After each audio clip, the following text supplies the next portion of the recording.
नमस्कार साथियों, मैं रत्ना वोरा। मेरे YouTube channel advocate Ratna Vora में आप सभी का बहुत बहुत स्वागत है। मैं अपना वीडियो शुरू करूं उससे पहले आप इस वीडियो की क्लिप देखिए। मैं आज ये कहना चाहता हूं आप सभी से, और दिल्ली की जनता भी सुन रही होगी तो उनको भी कहना चाहता हूं कि इस सारी समस्या का एक ही इलाज है, और वो इलाज है संपूर्ण बहिष्कार। संपूर्ण बहिष्कार कर दो। ये रेडियां लगा रहे हैं, इनके रेडी से सब्जी खरीदने की जरूरत नहीं है। ये मांस मच्छी की दुकान खोलते हैं, वहां पर एमसीडी को बोलकर जिनके पास लाइसेंस नहीं है सबको बंद कराने की जरूरत है। ये लोग रेस्टोरेंट खोलते हैं, संपूर्ण बहिष्कार। जहां जहां ये आपको दिखाई दे, मैं कहता हूं अगर इनका दिमाग ठीक करना है, इनकी तबीयत ठीक करनी है तो एक ही इलाज है, वो है संपूर्ण बहिष्कार। जी हाँ, देखा आपने किस तरीके से भारतीय जनता पार्टी के सांसद प्रवेश सिंह वर्मा खुलेआम भड़काऊ भाषण दे रहे हैं। एक पर्टिकुलर कम्युनिटी मतलब मुस्लिम कम्युनिटी को टारगेट करके वह अपनी भाषण में कहते हैं कि इन लोगों को सबक सिखाने के लिए, इन लोगों का दिमाग ठीक करने के लिए इनका बॉयकॉट किया जाए, इनका बहिष्कार किया जाए। साथियों, ये नई बात नहीं है। अब आए दिन हफ्ते, 10 दिन, 15 दिन, महीने के बीचों बीच में इस तरह के भड़काऊ भाषण आते हैं, और ये इन्हीं की तरफ से आते हैं जो मनुवादी विचारधारा रखते हैं, जो आरएसएस वाले लोग हैं। वो इस तरह की अपनी बात समाज में डालते हैं ताकि समाज के अंदर, सोसाइटी के अंदर अलगाववाद पैदा हो, और तो और एक पर्टिकुलर ये कम्युनिटी को टारगेट करके उनको दबाने की, डराने की, धमकाने की बात करते हैं, उनके बीच में खौफ पैदा करने की बात करते हैं, टेरर पैदा कर रहे हैं। फिर भी इनके सामने कोई एक्शन नहीं लिया जाता। आज अगर ऐसी ही कोई बात यदि किसी मुस्लिम समाज ने या फिर किसी शेड्यूल कास्ट समाज के किसी व्यक्ति ने कही होती तो अब तक तो पुलिस उसके घर पे आ गई होती, या तो अभी तक उसके घर में बुलडोजर फिरा दिया गया होता।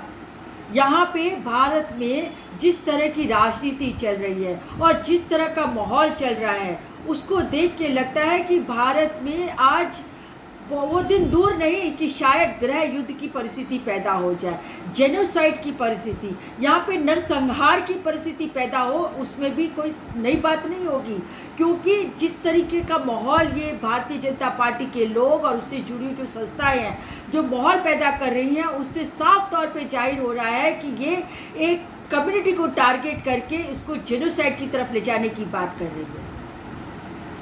साथियों, दिल्ली पुलिस की बात करूं तो लगता है जैसे दिल्ली पुलिस तो आरएसएस की, उसने खाकी वर्दी के अंदर खाकी चड्डी पहन ली है, और तो और वो भारतीय जनता पार्टी की कार्यकर्ता बन गई है। साथियों, मैं कहना चाहती हूँ कि आज जिस तरह के भड़काऊ भाषण दिए जा रहे हैं, उनको रोकने के लिए यूएपीए के तहत इनके सामने एफआईआर दर्ज होनी चाहिए और इनकी कार्रवाई कर देनी चाहिए। देखा जाए तो यूएपीए मतलब अनलॉफुल एक्टिविटीज़ प्रिवेंशन एक्ट 1967 में बन गया था, और उसका अमेंडमेंट किया गया है 2019 में।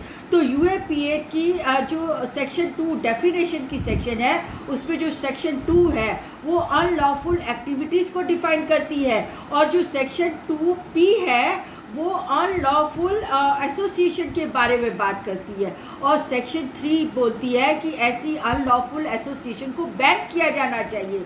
तो आज इस वीडियो के माध्यम से मैं कहना चाहती हूँ कि ये जो विश्व हिंदू परिषद जैसी जो भी संस्थाएं हैं, जिनकी स्टेज पे आके इस तरह के लोग जो भारतीय जनता पार्टी के हैं, नुमाइंदे हैं, वो भड़काऊ भाषण देते हैं, तो ऐसे लोगों के सामने, ऐसे शख्स के सामने यूएपीए के तहत केस दर्ज होने चाहिए और ऐसी संस्थाओं को बैन कर दिया जाना चाहिए। यूएपीए एक लेजिस्लेचर है, ये एंटी टेररिस्ट लेजिस्लेचर है। इसका क्या काम है? ये एंटी टेररिस्ट लेजिस्लेशन कोई भी व्यक्ति या कोई संगठन यदि देश की अस्मिता, अखंडता के ऊपर प्रश्न चिन्ह करे या देश को यह किसी भी तरीके से नुकसान देने की बात करें तो यूएपीए के तहत उनके ऊपर एक्टिविटीज़ के ऊपर कार्रवाई की जानी चाहिए। तो साथियों, आज इस वीडियो को बनाने का मेरा यही मकसद है कि जिस तरीके से देश के हालात हैं, आज देश के अंदर जो हालात हैं, देश में बेरोजगारी चरम सीमा पे है, देश में अलगाववाद बढ़ गया है और देश में आज सिर्फ और सिर्फ भारतीय जनता पार्टी के पास विकास तो है नहीं और हिंदू और मुस्लिम की राजनीति करके ही ये लोग अपनी सत्ता को बनाए रखना चाहते हैं।